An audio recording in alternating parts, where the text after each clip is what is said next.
Reach ಬರ್ತಿದೆ ಆದರೆ views ಬರ್ತಿಲ್ಲ. ಯಾಕೆ? ವಿಡಿಯೋ ಸರಿ ಇಲ್ವಾ?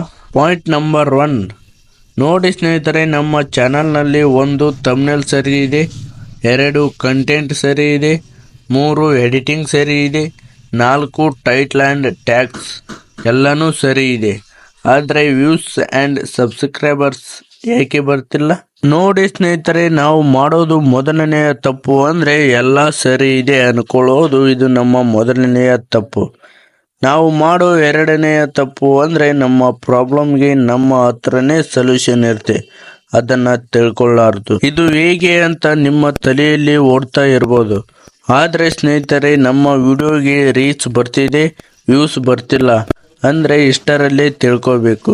ಹೇಗೆ ಅಂದರೆ 50,000 ಜನಕ್ಕೆ ರೀಚ್ ಆಗಿದೆ ನಮ್ಮ ಒಂದು ವಿಡಿಯೋ. ಅದರಲ್ಲಿ 2, 3, 4 ಜನ ಮಾತ್ರ ನೋಡಿದ್ದಾರೆ ಅಂದರೆ ನಮ್ಮ ವಿಡಿಯೋ ಎಡಿಟಿಂಗ್ ಅಥವಾ ಕಂಟೆಂಟ್ ಆ್ಯಂಡ್ ನಾವು ಮಾತನಾಡುವ ಸ್ಟೈಲ್ ಸರಿ ಇರಲ್ಲ ಅಂತ ತಿಳ್ಕೋಬೇಕು. ಇದಕ್ಕೆ ಸೊಲ್ಯೂಷನ್ ಏನು ಅಂದರೆ ನೋಡಿ ಸ್ನೇಹಿತರೆ, ನಮ್ಮ ವಿಡಿಯೋ ಕ್ಯಾಟಗರಿ ಇನ್ನೊಬ್ಬರ ವೈರಲ್ ಆಗಿರೋ ಇನ್ನೊಬ್ಬರ ವಿಡಿಯೋಗೆ ನಮ್ಮ ಒಂದು ವಿಡಿಯೋನ ಕಂಪೇರ್ ಮಾಡಬೇಕು.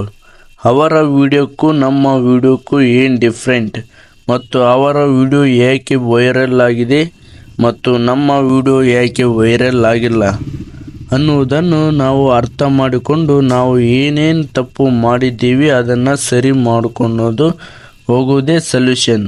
ಯಾವ ಥರ ಅಂದರೆ, ಸ್ಟೆಪ್ 1 ರೀಚ್ ಬಂದಿದೆ ಅಂದರೆ ಥಂಬ್ನೇಲ್ ಆ್ಯಂಡ್ ಟೈಟ್ಲ್ ಟ್ಯಾಗ್ಸ್ ಸರಿ ಇರುತ್ತೆ. ಸ್ಟೆಪ್ 2 ಇನ್ನು video content and video editing ಇದರಲ್ಲೇ ಕಂಪೇರ್ ಮಾಡಿ ಯಾವುದು ಇಂಪ್ರೂವ್ ಮಾಡಬೇಕು ಅನ್ನೋದನ್ನು ಬಗ್ಗೆ ಸರ್ಚ್ ಮಾಡಿ ಆ ತಪ್ಪು ಮುಂದೆ ಆಗದೇ ಇರುವ ಹಾಗೆ ನೋಡಿಕೊಳ್ಳಿ.